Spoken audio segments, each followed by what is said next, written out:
बुलढाणा शहरातील मतदान केंद्रावर राडा, जमाव पांगवण्यासाठी पोलिसांनी केला सौम्य बळाचा वापर. इक्बालनगर येथील उर्दू प्राथमिक शाळेतील मतदान केंद्रावरील प्रकार.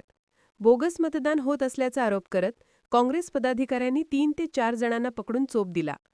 दरम्यान मोठा जमाव झाल्याने पोलिसांना जमावाला पांगवण्यासाठी सौम्य बळाचा वापर करावा लागला.